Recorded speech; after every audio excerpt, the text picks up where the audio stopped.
다 함께 묵도하심으로 주일 오전 예배를 하나님께 올려드리겠습니다. 두려워 말라, 내가 너와 함께함이라. 놀라지 말라, 나는 내 하나님이 됨이라. 내가 너를 굳세게 하리라. 참으로 너를 도와주리라. 참으로 나의 의로운 오른손으로 너를 붙들리라. 아멘. 다 함께 찬송가 67장 함께 찬송하겠습니다. 찬송가 67장입니다.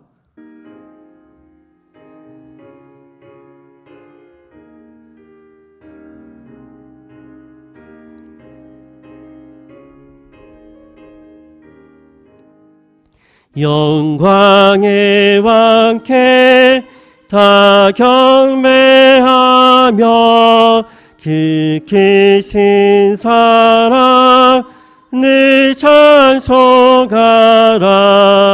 예부터 영원히 참 방패시니 그 영광의 주를 다 찬송하라. 능력과 은혜 다 찬송하라. 그 옷은 햇빛 그 집은 궁창 그 누레 소리로 주 노하시고 폭풍의 날개로 달려가신다. 저 아름답고 놀라운 일이 가득한 이 땅 다스게 좁아 그 힘찬 명령에 더 잡히나니 저 푸른 바다는 호차락이라.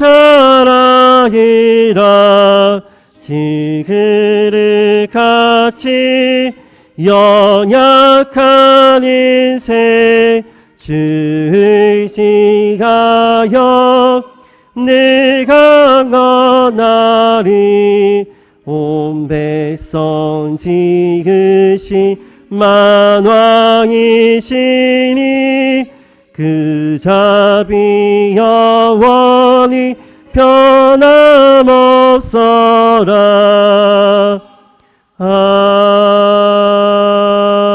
아멘. 사도신경으로 신앙 고백하겠습니다.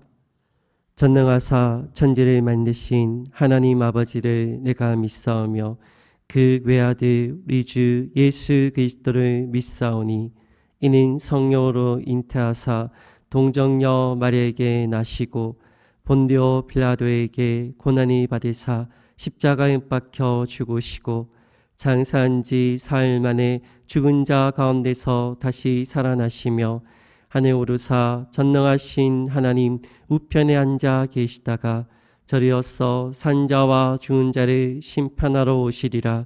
성령을 믿사오며 거룩한 공예와 성도가 서로 교통하는 것과 죄를 사하여 주시는 것과 몸이 다시 사는 것과 영원히 사는 것을 믿사옵나이다. 아멘. 다 함께 찬송가 204장 함께 찬송하겠습니다. 찬송가 204장입니다.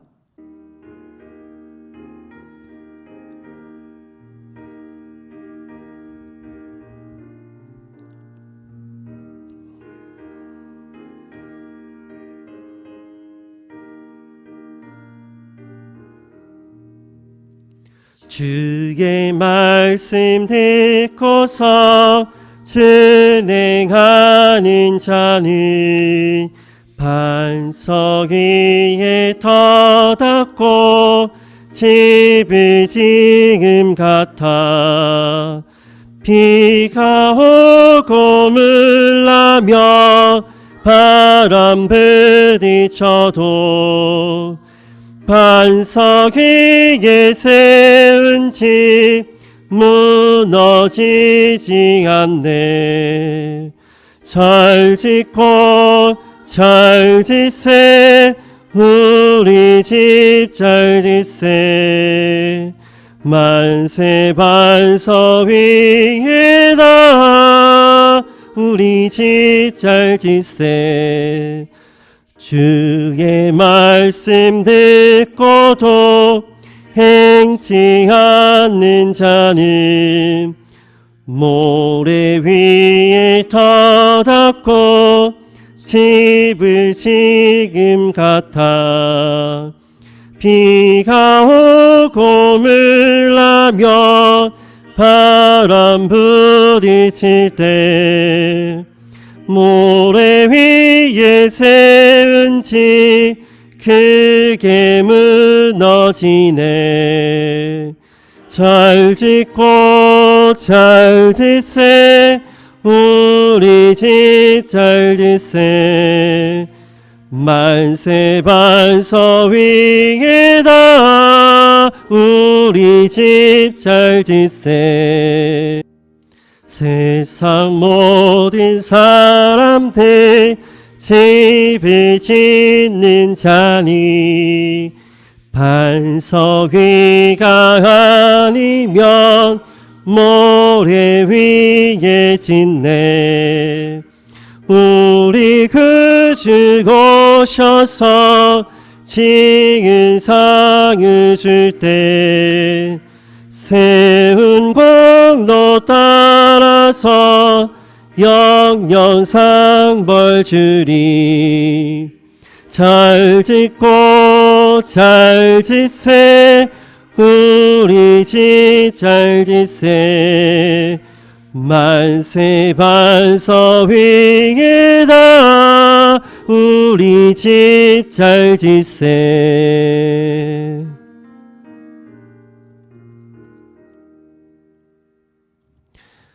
성경 봉도하겠습니다. 성경 봉도 출애굽기 6장 1절에서 13절까지의 말씀입니다. 출애굽기 6장 1절에서 13절까지의 말씀입니다. 봉독은 1절에서 5절까지만 하겠습니다. 여호와께서 모세에게 이르시되 이제 내가 바로에게 하는 일을 내가 보리라. 강한 손으로 말미암아 바로가 그들을 보내리라. 강한 손으로 말미암아 바로가 그들을 그의 땅에서 쫓아내리라. 하나님이 모세에게 말씀하여 이르시되 나는 여호와이니라. 내가 아브라함과 이삭과 야곱에게 전능의 하나님으로 나타나셨으나 나의 이름을 여호와로는 그들에게 알리지 아니하였고 가나안 땅 곧 그들이 거류하는 땅을 그들에게 주기로 그들과 언약하였더니 이제 애굽 사람이 종으로 삼은 이스라엘 자손의 신음소리를 내가 듣고 나의 언약을 기억하노라. 아멘. 옆 사람하고 한번 인사하겠습니다. 사랑합니다. 축복합니다.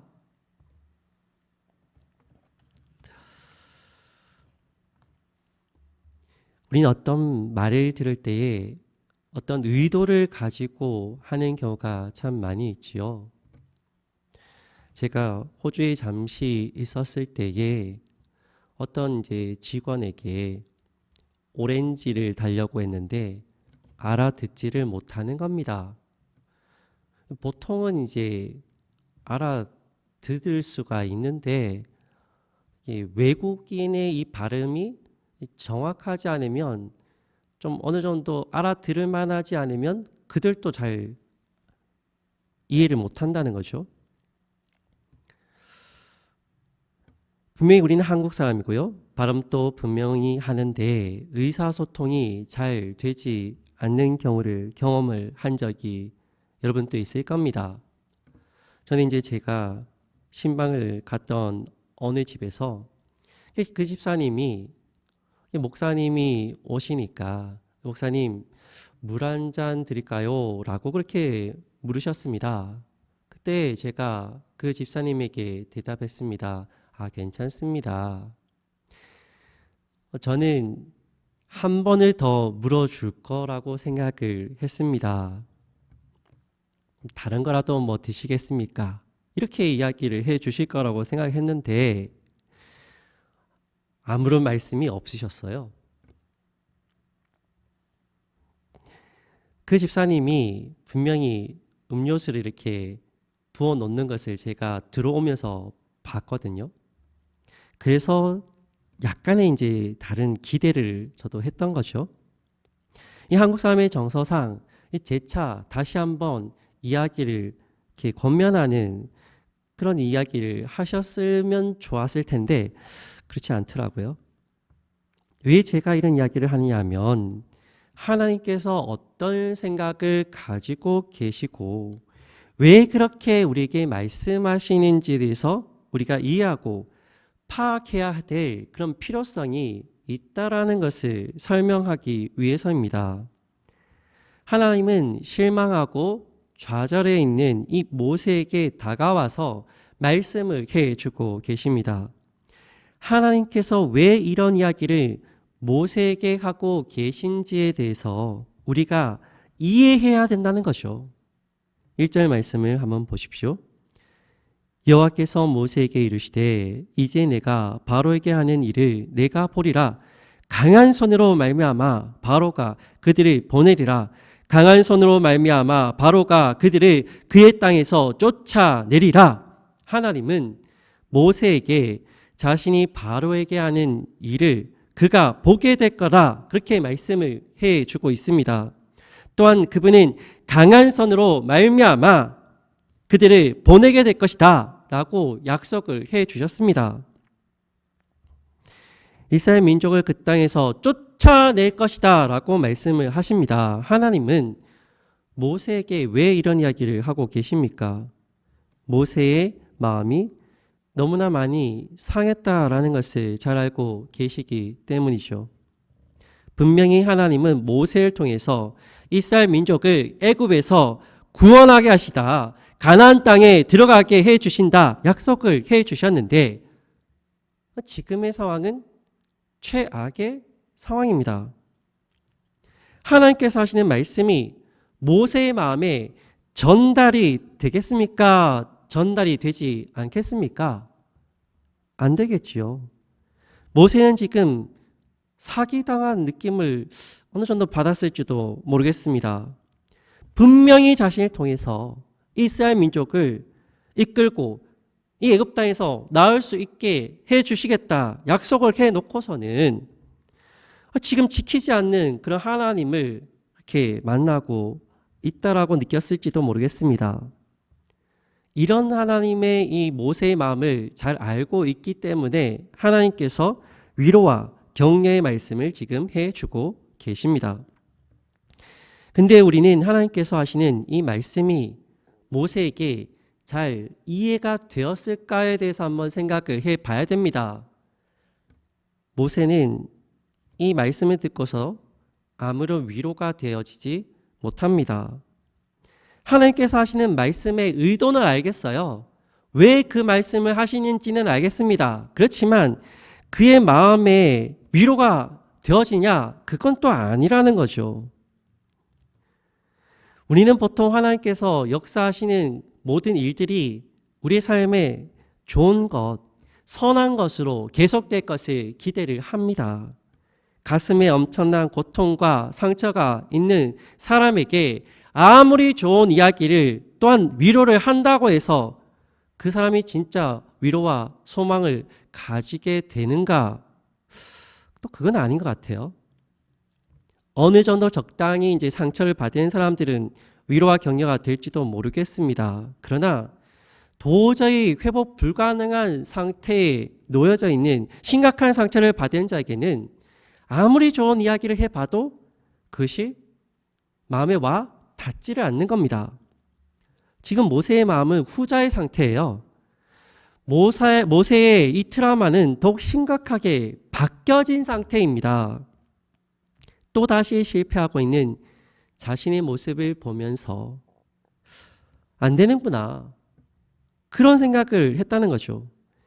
만약 모세의 이 마음의 성향이 정말 완전 우울증 환자와 같은 그런 상황이었다면 이 마음은 전혀 이제 극복이 되지 않았을 겁니다. 그러나 다행인 것은 모세의 마음은 그래도 좀 긍정적인 그런 마음이었다라는 것이 다행인 거죠. 2절 말씀을 보십시오. 하나님이 모세에게 말씀하여 이르시되 나는 여호와이니라. 갑자기 하나님께서 자신의 이름에 대해서 이제 이야기를 합니다. 나는 여호와이니라. 하나님이 왜 갑자기 자신의 이름을 이야기하고 계실까? 우리가 상대방하고 이야기를 하다가 너 내 이름 알지? 그렇게 말하고 있다는 거죠. 내 이름은 누구누구야. 모세가 하나님의 이름을 모릅니까? 압니까? 당연히 알죠. 그런데 왜 이 이야기를 하고 계시느냐는 겁니다.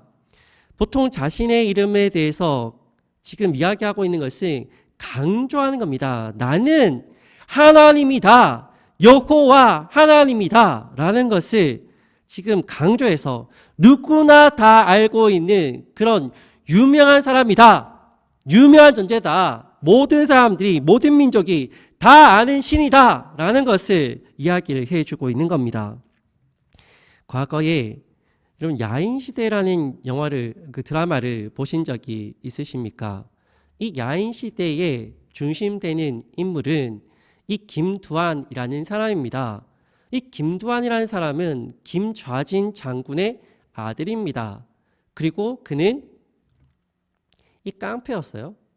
깡패였고 그가 이 육군 상사로 이제 전역을 하고 국회의원이 되었던 이름난 그런 사람이라는 거죠. 이 사람이 하는 이제 대사가 있습니다.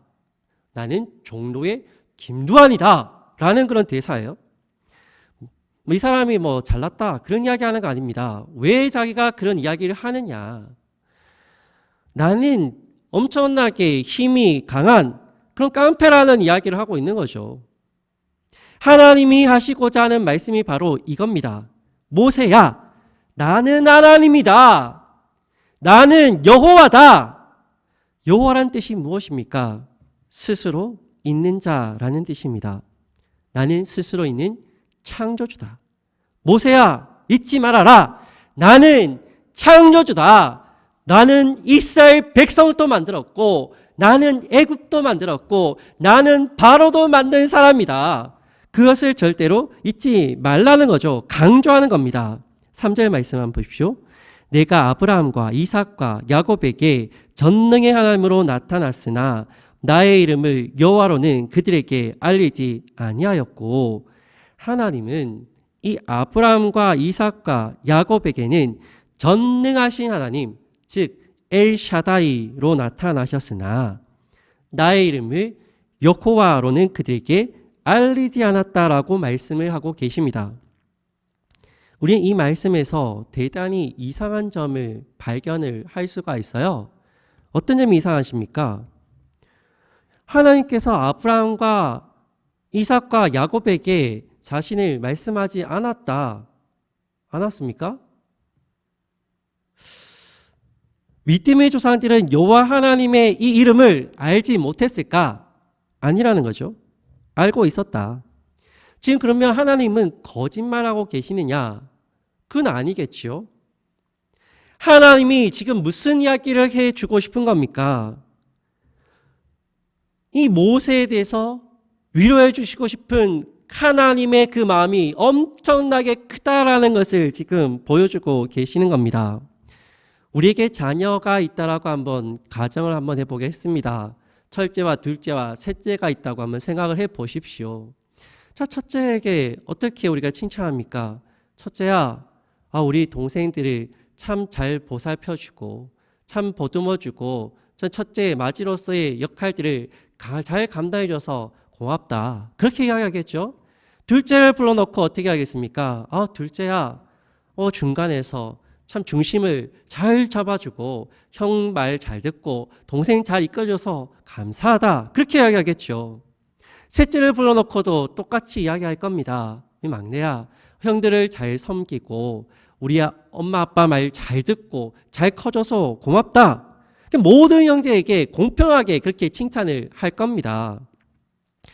형제 전체가 같이 함께 있는 그런 상황이 아니라면 모든 형제에 대한 부모님의 마음은 그들 가운데 잘 전달이 되어졌을 겁니다. 아, 우리 부모님은 날 참 좋아하셔. 아, 우리 부모님은 참 우리를 사랑하셔. 날 사랑해. 그런 느낌을 그대로 받게 되겠지요. 부모님도 그 자녀가 최고라고 다 각자에게 이야기를 해줄 겁니다. 너도 최고다. 너도 최고다. 너도 최고다. 하나님은 모세의 너가 이전에 살았던 그 다른 모든 믿음의 조상들보다 특별하다라고 지금 말씀을 해주는 겁니다. 객관적으로 봤을 때는 과거의 믿음의 조상이나 지금 현재의 모세나 다 특별해요. 근데 더 특별하다라고 이야기해 주는 게 더 그 사람에게 위로가 되겠지요. 하나님이 모세에게 하고 싶은 이야기는 이겁니다. 더 위로를 해주고 싶은 거죠. 상심하고 지쳐있기 때문에 격려를 해주고 싶은 겁니다. 우리 보통 부모님의 마음이 더욱더 쓰이는 사람이 어떤 자녀입니까? 무슨 일을 해도 참 잘 안 되는, 잘 풀리지 않는 그런 자녀가 마음에 자꾸 쓰일 겁니다. 지금 모세는 어렵게 삶을 살아왔잖아요. 마음이 자꾸 가는 거예요. 하나님의 마음이. 4절 말씀이시오. 가나안 땅 곧 그들이 거류하는 땅을 그들에게 주기로 그들과 언약하였더니, 하나님은 다시 한번 하나님의 약속에 대해서 이야기를 하십니다. 내가 이스라엘 자손에게 분명히 약속한 그 땅을 내가 주겠다. 누굴 통해서요? 너를 통해서. 그 약속을 믿으라는 겁니다. 5절 말씀해 보십시오. 이제 애굽 사람이 종으로 삼은 이스라엘 자손의 신음소리를 내가 듣고 나의 언약을 기억하노라. 하나님 지금 애굽 사람들의 압제와 핍박 속에서 부르짖고 있는 이스라엘 사람들의 기도와 그들의 부르짖음을 들으셨다라고 말씀을 하고 있습니다. 하나님은 자신이 이스라엘 민족과 약속한 것을 반드시 이루실 것이라고 말씀을 해주고 계십니다. 6절 말씀을 보십시오. 그러므로 이스라엘 자손에게 말하기를 나는 여호와라. 내가 애굽 사람의 무거운 짐 밑에서 너희를 빼내며 그들의 노역에서 너희를 건지며 편팔과 여러 큰 심판들로서 너희를 속량하여. 하나님은 모세에게 이스라엘 자손에게 찾아가서 너희를 속량하신 하나님의 그 은혜, 강한 편팔과 여러 심판들로부터 너희를 건져주실 것이다 라는 것을 전하라는 겁니다. 하나님이 모세에게 무슨 이야기를 해주고 싶은 겁니까? 모세야, 나는 너를 정말 특별하게 생각하고 있단다. 너는 낙심하지 말고 일어나서 나의 말을 전해야 된다. 모세에게 힘을 주시고 그가 이스라엘 사람들에게, 이스라엘 백성에게 나아가기를 하나님께서 기대하고 계시다라는 겁니다. 7절 말씀을 보십시오. 너희를 내 백성으로 삼고 나는 너희의 하나님이 되리니 나는 애굽 사람의 무거운 짐 밑에서 너희를 빼낸 너희의 하나님 여호와인 줄 너희가 알지라. 하나님은 이 이스라엘 민족을 자신의 백성으로 삼으시고 자신은 그들의 하나님이 되어 주신다라고 약속을 해 주십니다. 또한 이스라엘 사람들은 하나님께서 애굽 사람들의 압제 속에서 그들을 건져 주셨음을 알게 될 것이라고 지금 말씀해 주고 계십니다. 8절 말씀 보시죠. 내가 아브라함과 이삭과 야곱에게 주기로 맹세한 땅으로 너희를 인도하고 그 땅을 너희에게 주어 기업을 삼게 하리라. 나는 여호와라 하셨다 하라. 하나님은 믿음의 조상이었던 이 아브라함과 이삭과 야곱에게 약속을 해 주신 그 약속한 맹세, 그 땅 반드시 줄 것이다. 영원한 기업으로 삼게 할 것이다 라고 지금 약속을 하고 계십니다. 모세에게 다시 한번 그의 사명에 대해서 짚어주고 있는 거죠. 지금 하나님은 모세의 마음에 대해서 잘 알고 계시고요. 그의 마음을 격려해 주고 계시다는 것을 보게 됩니다. 모세가 지금 왜 애굽 땅까지 왔을까요?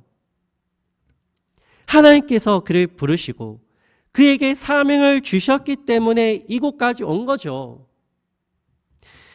모세가 바로 왕을 만나서 그 왕의 강직함과 포악한 성품을 보면서 그가 낙심을 하게 돼요. 너무나 쉽게 일이 풀려질 거라고 예상을 했는데 예상에서 빗나간 겁니다. 계란으로 바위치기 같은 그런 느낌을 받았다는 것이죠.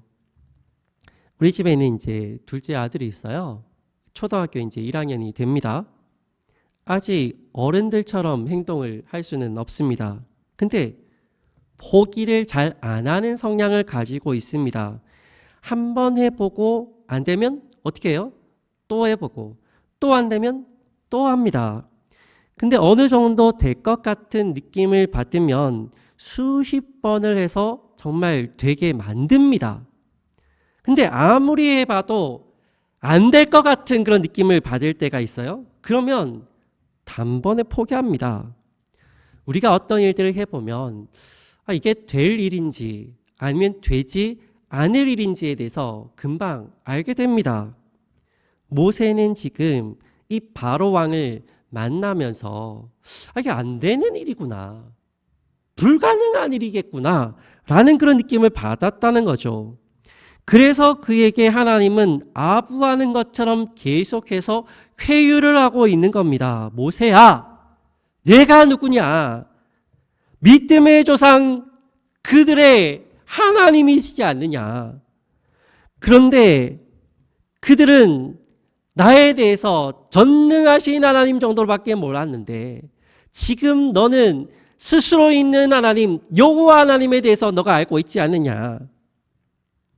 너가 지금 무서워하고 안 될 거라고 생각하고 있는 그 바로 왕의 마음 누가 바꿀 수 있냐? 내가 바꿀 수 있다. 내가 너와 함께 할 거다. 나는 스스로 있는 하나님이시다. 믿어라. 신뢰하라. 그렇게 지금 하나님께서 말씀을 해주고 계시는 겁니다. 9절 말씀해 보십시오. 모세가 이와 같이 이스라엘 자손에게 전하나 그들이 마음의 상함과 가혹한 노역으로 말미암아 모세의 말을 듣지 아니하였더라. 만약 모세가 이스라엘 민족의 지도자가 되어서 이스라엘 사람들을 이끌어내야 되는 그런 사명감을 가지고 있지 않았다면 하나님께서 그를 마음을 회유하고 달래시고 권면한다고 해서 이 애굽 땅에 왔을까요? 사람의 마음이 그렇게 쉽게 바뀌어집니까? 사람의 마음이 그렇게 쉽게 바뀌어지는 거 아니에요.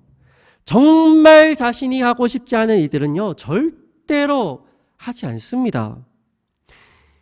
지금 모세는 하나님께서 자신을 통해서 일하시겠다라는 그 음성을 듣고 그리고 과거의 이 트라우마를 어느 정도 극복하고 약간의 자신감을 가졌기 때문에 애굽 땅까지 온 겁니다.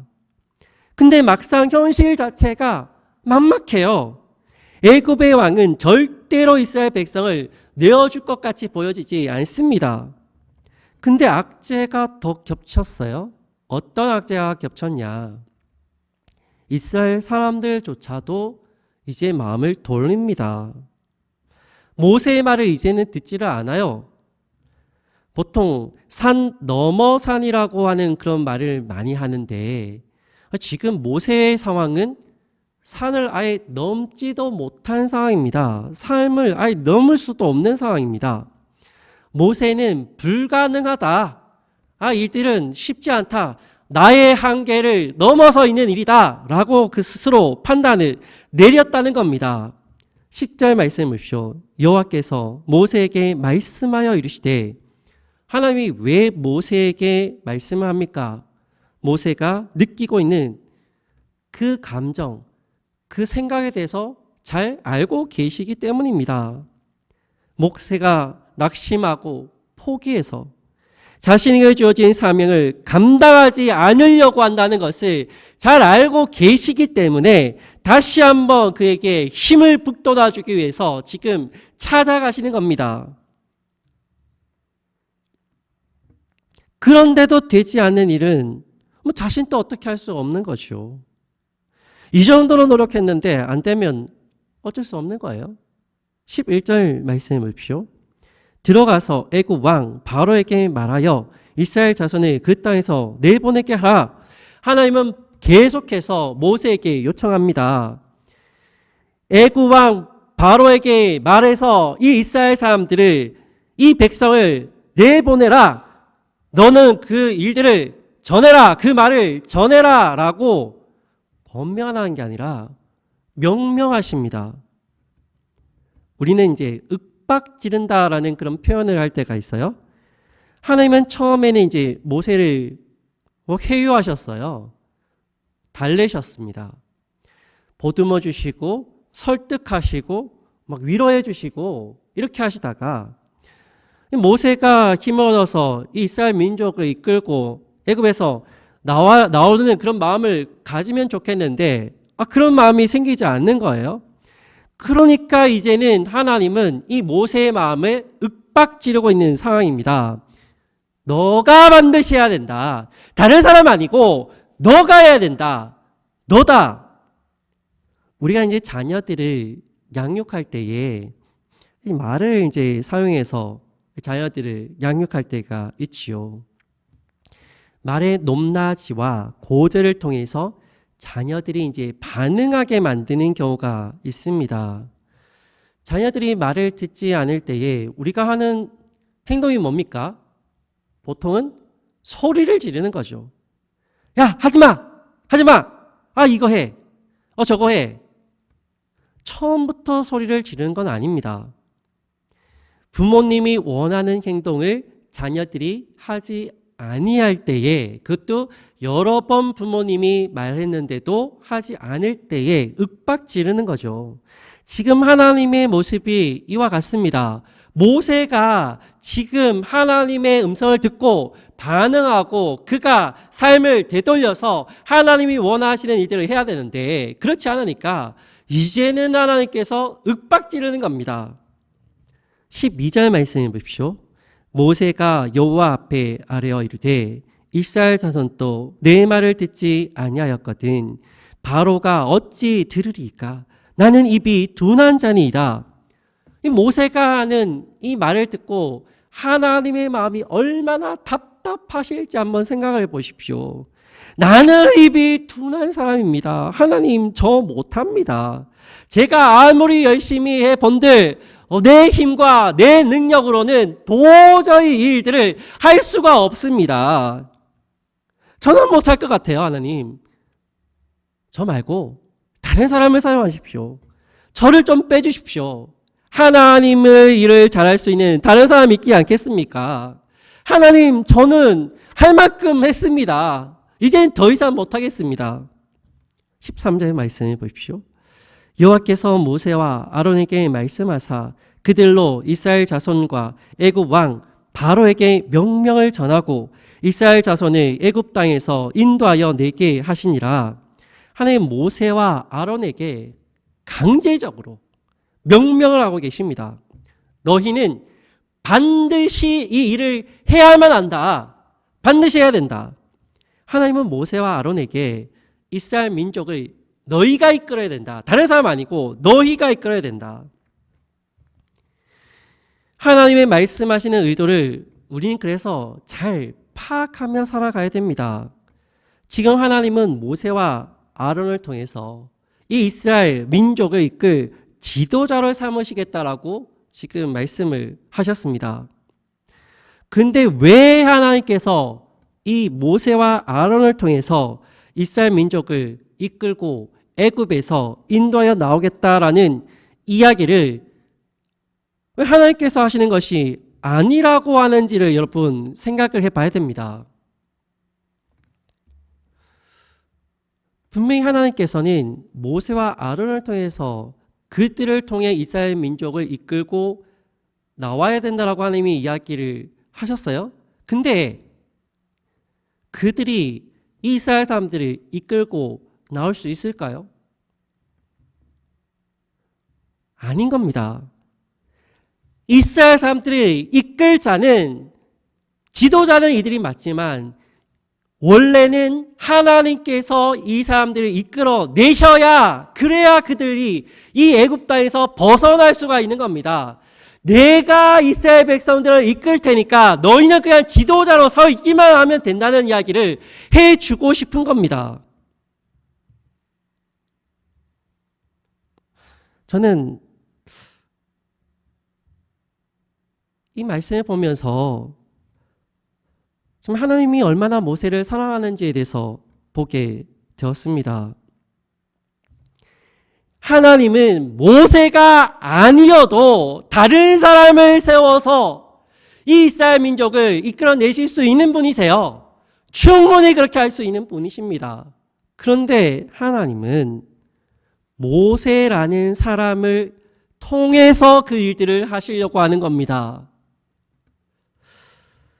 모세가 참 부러워요. 자신은 하지 않겠다고 그렇게 하는 그 사람에게 끊임없이 찾아오셔서 모세야, 너를 통해서 내가 네 일들을 하겠다라고 하시는 말씀.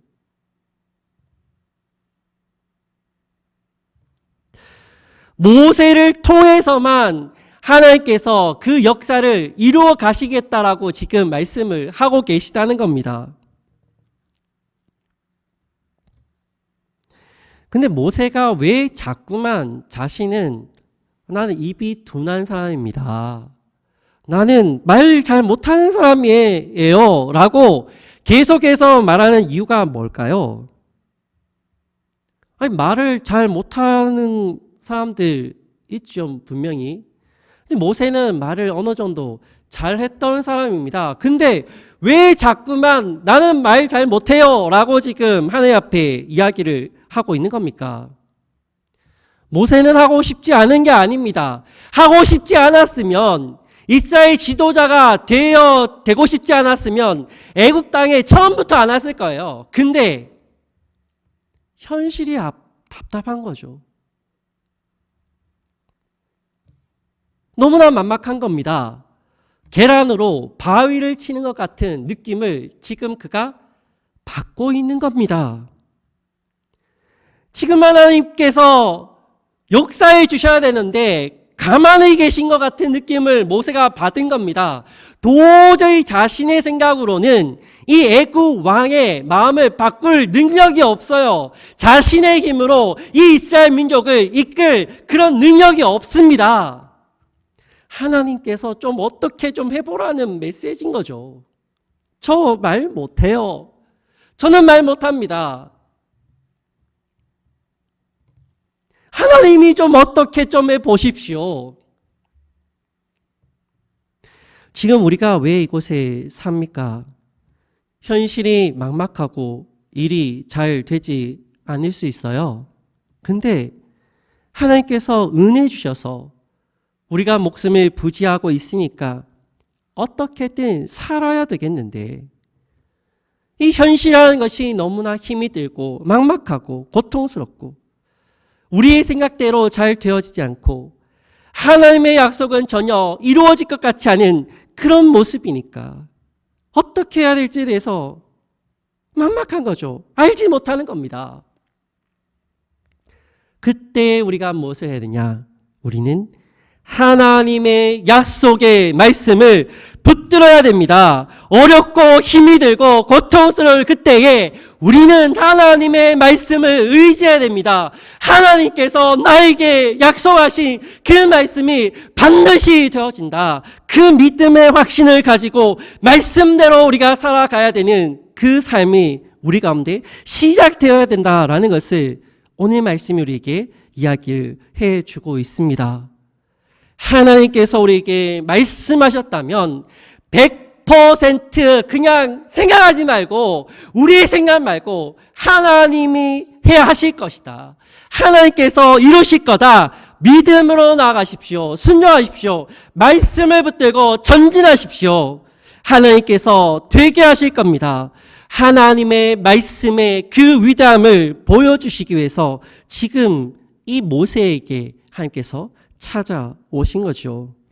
말씀을 붙들 때에 우리는 힘을 얻고, 말씀을 붙들 때에 하나님의 은혜를 누리게 되고, 말씀을 붙들 때에 하나님께서 어렵고 힘든 일들, 우리 가운데 고통스럽고 낙심되는 문제들 해결해 주신다. 그 믿음의 확신을 가지고 말씀을 붙들며 전진할 수 있는 우리 성령께 모든 선음의 삶이 되시길 주님의 이름으로 축원합니다.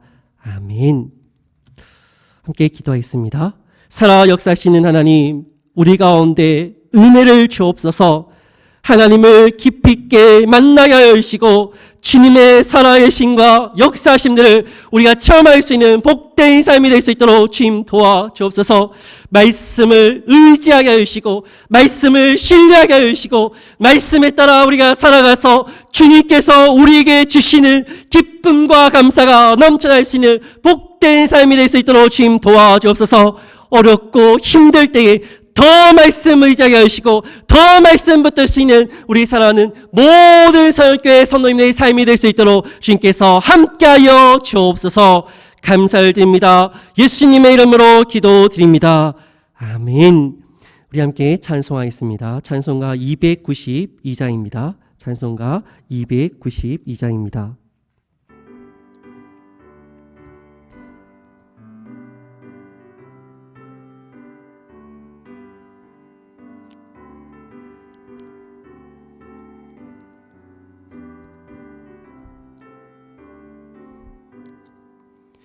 주 없이 살 수가 없네 죄인의 그 주여 그 귀한 법의 피로 날 구속하소서.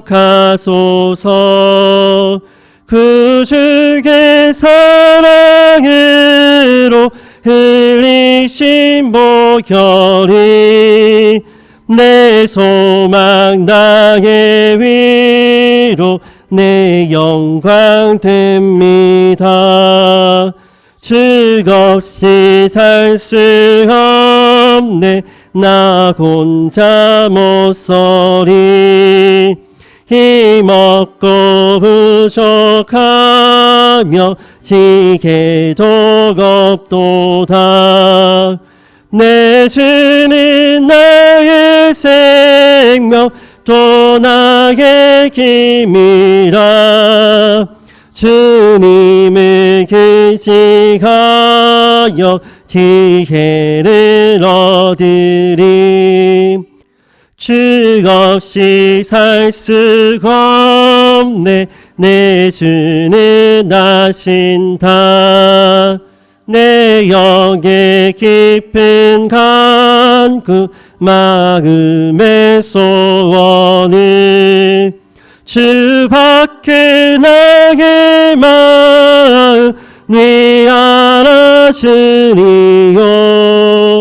내 마음 위로하사 평온케 하시네. 주 없이 살 수가 없네 세월이 흐르고 이 깊은 고독 속에 내 생명 끝나도 사나운 풍랑일 때 날 지켜주시니 내 곁에 계신 주님 느낌이 됩니다. 아멘. 기도하겠습니다. 사랑과 은혜가 풍성하신 하나님 아버지 감사합니다. 사랑하는 주님의 자녀들을 주님께서 기억하시고 예배드리게 하심을 감사드립니다. 사랑하는 서연교회 모든 성도의 정성을 주님 받아주시고 11조와 감사와 구제와 선교와 자녀 소원 예물과 모든 예물 주님 흠량하여 주셔서 한량없는 아버지의 은혜 복으로 채워 주옵소서. 또한 군이나 해외나 타지에 나간 사랑하는 자녀들에게 늘 언제나 함께 해주시고 주님께서 예비하신 은혜의 복을 모두 다 누리는 축복을 허락하여 주옵소서. 또한 질병으로 마음의 고통으로 신음하는 그 영혼들을 어루만져 주시고 속히 회복되어 기쁨으로 주님을 찬양하는 복된 삶을 살게 인도하여 주옵소서. 어려울 때, 힘들 때 더 예수 그리스도를 의지하여 말씀 붙들며 살아갈 수 있는 서연교회 모든 성님의 삶이 될 수 있도록 주님 함께하여 주옵소서. 예수님의 이름으로 기도드립니다. 아멘. 광고를 드리겠습니다. 주보를 참조해 주시길 바랍니다. 코로나 바이러스로 인해서 다음 주 5일 주일까지 인터넷 예배로 대체를 합니다. 홈페이지나 유튜브를 통해서 주일 오전 11시 정각부터 보실 수 있습니다. 홈페이지 유튜브 이렇게 보시면 됩니다. 당분간 식당 봉사와 시온 찬양대도 쉽니다. 나라와 민족을 위해서 기도해 주시길 바랍니다. 성경 문제도 2주간 쉬게 됩니다. 사순절 기간 예수님의 고난을 깊이 묵상하는 귀한 시간 되시길 바랍니다. 헌금은 앞에 있는 그 계좌로 그렇게 해 주시면 되겠습니다. 찬송하겠습니다. 찬송가 543장입니다. 찬송가 543장입니다.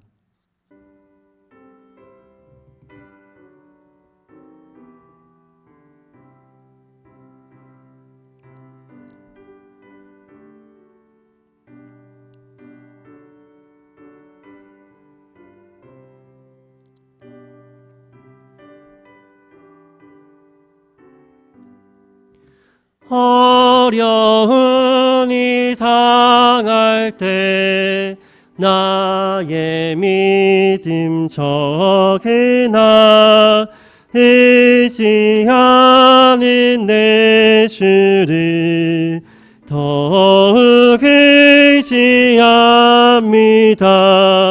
세월 지나갈수록 의지할 것뿐이세. 무슨 일을 당해도 예수 의지합니다. 성령께서 내 마음 밝히 비춰주시니 인도하심 따라서 주만 의지합니다. 세월 지나갈수록 의지할 것뿐이세. 무슨 일을 다해도 예수 의지합니다.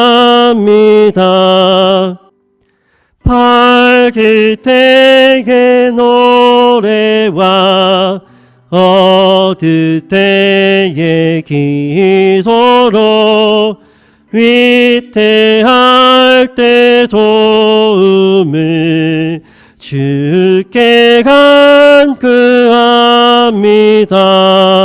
세월 지나갈수록 의지할 것뿐이세. 무슨 일을 당해도 예수 의지합니다. 명이 있을 동안에 예수 의지합니다. 천국 올라가도록 의지할 것뿐이세. 세월 지나갈수록 의지할 것뿐이세. 무슨 일을 당해도 예수 의지합니다. 기도합니다. 지금은 주 예수 그리스도의 은혜와 하나님 아버지의 크신 사랑과 성령님의 감동 감화 위로 교통하심의 역사가 고통 가운데 있는 이 나라 가운데 어려움 속에서도 주님 말씀 붙들고 힘써 전진하는 귀한 성도님들 머리 위에, 또한 성령교회 모든 성도의 가정과 산업과 자녀와 하는 모든 일들 위에, 또한 성령교회 더 밝은 미래 위에 지금부터 영원토록 함께 있을지어다. 아멘.